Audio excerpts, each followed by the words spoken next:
Tenemos las gnosias visoespaciales, que son la orientación espacial y la memoria topográfica, la localización de objetos en el espacio, gnosias auditivas, que sería el reconocimiento de palabras habladas y sonidos elementales. O sea, nosotros le decimos manzana y lo tiene que reconocer, ¿vale?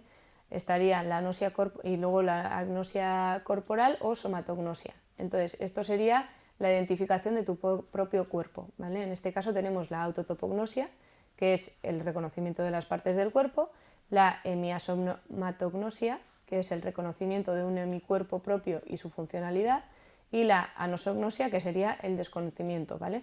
De una hemiplegia o una hemiparesia del cuerpo.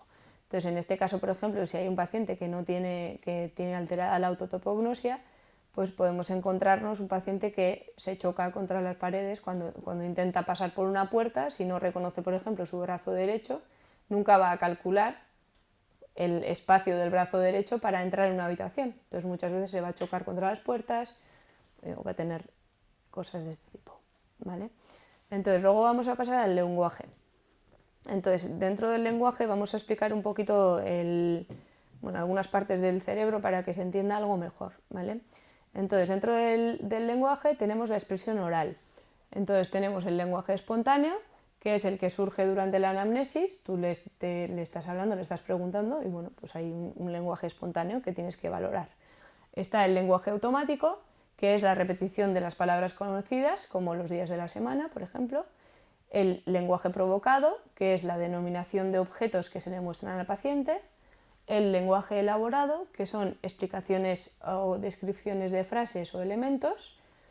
Por ejemplo, le dices al paciente le escribes algo y le dices que explique un poquito lo que le has escrito. Tenemos las parafasias, que son una alteración por omisión, sustitución, desplazamiento o repetición de un fonema o varios. Son personas que se saltan algunos fonemas. Tenemos los neologismos, que es cuando el significado original se altera por las parafasias, ¿vale? Luego tenemos las jergafasias, que es que el mensaje es transmitido en una jerga inentendible, o sea, es como si hablara chino y no le entiendes nada. Y luego tenemos el lenguaje telegráfico o el agramatismo, ¿vale?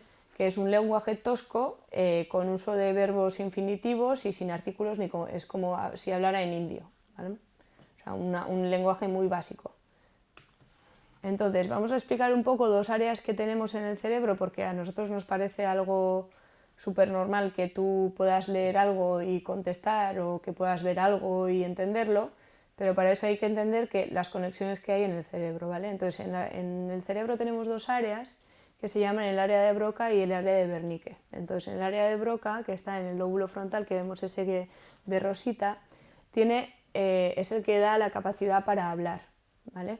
Y en cambio, en la parte posterior del lóbulo temporal tenemos el área de Wernicke, que es el área donde se procesa y se comprenden las cosas, ¿vale? Entonces, vamos a tener en el cerebro una corteza visual, que está aquí en la parte posterior, en la zona occipital.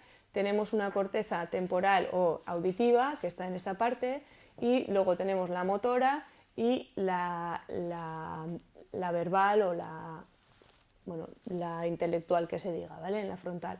Entonces, todas ellas van a estar interconectadas para que nosotros, por ejemplo, cuando veamos algo, nosotros tenemos que ver, leer, entender, comprender lo que estamos leyendo y luego vamos a tener que ser capaces de responder a ello, ¿vale? Entonces tiene que pasar por el área frontal, que es donde tenemos las capacidades superiores, y luego tiene que pasar por el área motora para que nuestra boca pueda gesticular y movilizar esas palabras que queremos decir, ¿vale? Entonces todo eso tiene que estar interconectado para que el paciente pueda hacer todas las funciones que necesita hacer, ¿vale?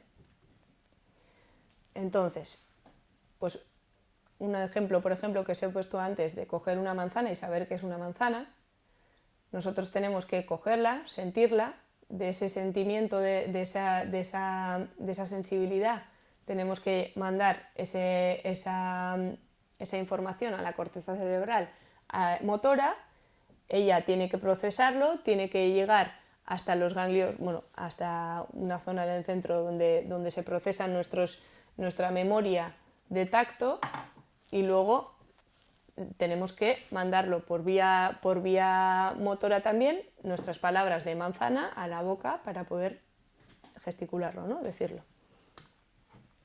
Entonces, algunas de las alteraciones que podemos tener es, por ejemplo, la disartria, que es un defecto de la articulación oral por lesiones piramidales o extrapiramidales.